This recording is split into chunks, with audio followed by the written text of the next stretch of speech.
Assalamualaikum, halo semuanya, semoga kalian sehat selalu ya. Dan jangan lupa bersyukur buat hari ini.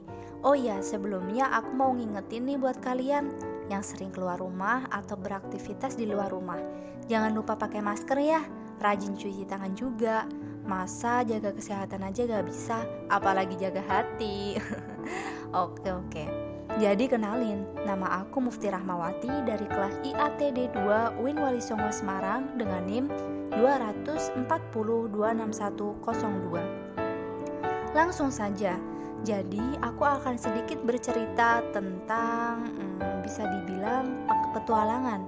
Ya, petualangan belajar filsafat umum di jurusan Ilmu Al-Quran dan Tafsir. Sebelum aku masuk ke dunia perkuliahan, aku gak begitu tahu tentang filsafat. Bahkan dengar kata filsafat aja udah ngeri dan merinding. Gimana gak merinding? Setiap kata-katanya aja butuh pemikiran keras untuk mengerti. Banyak orang bilang filsafat itu ilmu menyesatkan. Nih, pasti kalian pernah dengar kata-kata ini. Jangan belajar filsafat, nanti murtad loh. Jangan belajar filsafat, nanti jadi ateis loh. Gak asing kan? Oke, itu tadi pengalaman aku sebelum mengenal filsafat. Setelah pengalaman itu, aku masuk dunia perkuliahan nih guys. Ketemulah aku dengan mata kuliah filsafat umum. Dosen filsafat aku masih muda loh guys, cantik lagi. Namanya Ibu Wawai M. Pil. Cara beliau menerangkan membuat aku semakin penasaran dengan filsafat. Yuk, kita langsung saja ke pengertian filsafat. Secara etimologi, istilah filsafat berasal dari bahasa Yunani, yaitu philosophia. Philen berarti cinta, dan sophia berarti kebijaksanaan. Jadi bisa kita pahami bahwa filsafat berarti cinta kebijaksanaan, dan seorang filsuf adalah pencari kebijaksanaan. Wah, dari pengertiannya aja terdengar menarik bukan? Pernah kan kita berpikir, merenung, bahkan sempat bertanya, kenapa aku dilahirkan? Kenapa aku diciptakan? Di mana Tuhan? Katanya takdir kita sudah ditulis di Lauh Mahfuz. Lalu kenapa kita masih harus berusaha? Nah, disinilah filsafat berperan. Bagaimana kita bergulat dengan pertanyaan-pertanyaan mendasar. Karena sejatinya, filsafat itu membuat kita berpikir lebih kritis guys, dan tentunya lebih mendalam. Membentuk argumen dalam bentuk lisan maupun bentuk tulisan secara sistematis dan kritis.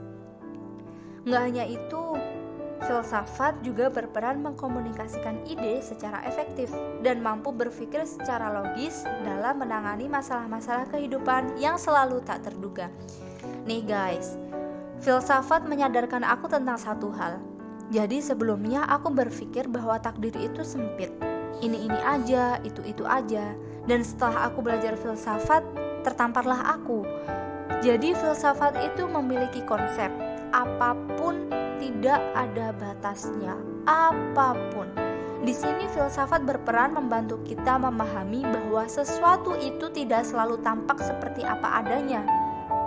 Kita juga harus berusaha membaca sesuatu yang tersirat, entah itu sebuah ungkapan, sebuah perkataan, perbuatan, atau sebuah takdir.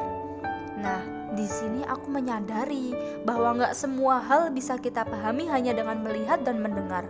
Kita juga harus bisa berpikir dan merasakan. Dari sini aku berpikir, wah seru juga ya belajar filsafat, bisa meluruskan pandanganku yang belok.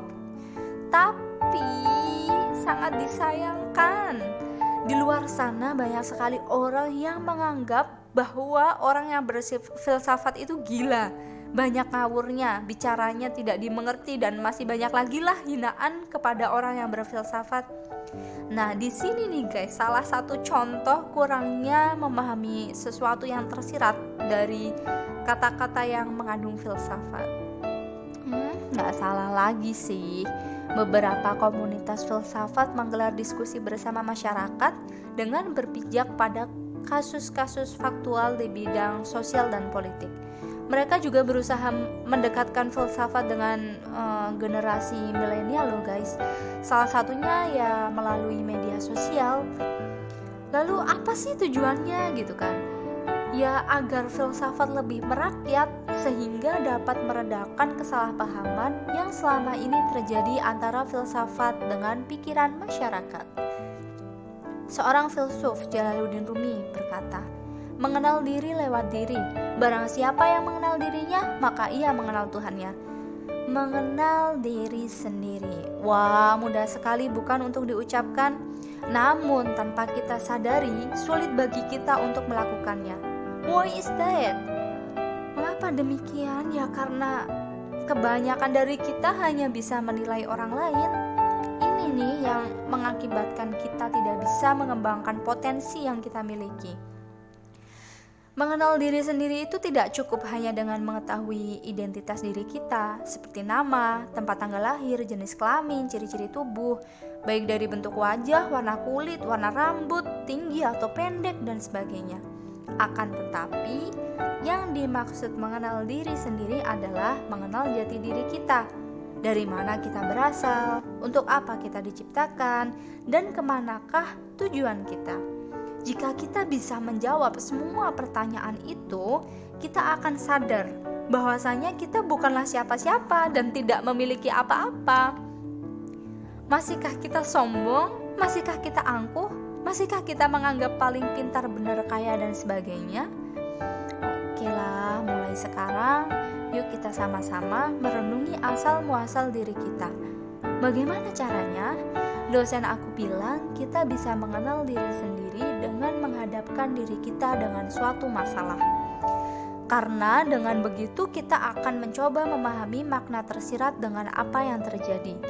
Jadi, kesimpulannya, filsafat tidak hanya membantu kita mengerti dunia kita, tetapi filsafat juga membantu kita untuk mengerti diri kita sendiri. Di sisi lain, kita juga akan memiliki pengetahuan yang luas yang merentang lebih dari 2000 tahun sejarah manusia. Kita juga bisa mengenal banyak filsuf, ya seperti yang kita tahu filsafat gak hanya satu, ada filsafat Cina, India, Stoicisme, Helenisme Romawi, Yunani kuno, bahkan filsafat Nusantara pun ada. Gak hanya itu, nilai-nilai hidup yang kita peroleh dari mempelajari filsafat akan berlaku sepanjang masa. Gak sesingkat hubungan kamu dengan dia, canda guys. Filsafat itu bersifat universal, selalu membongkar, mempertanyakan, dan memperbaharui dirinya. Kalau kamu orang yang penuh rasa ingin tahu, berpikir terbuka dan selalu ingin menguak kebenaran, tunggu apa lagi? Ayo belajar filsafat untuk lebih jauh mengenal diri sendiri dan menjelajah semesta. Pergi ke Amerika, bulan terbelah, bintang jatuh, awas menimpa. Jika ada salah kata, maafkanlah. Wassalamualaikum dan sampai jumpa.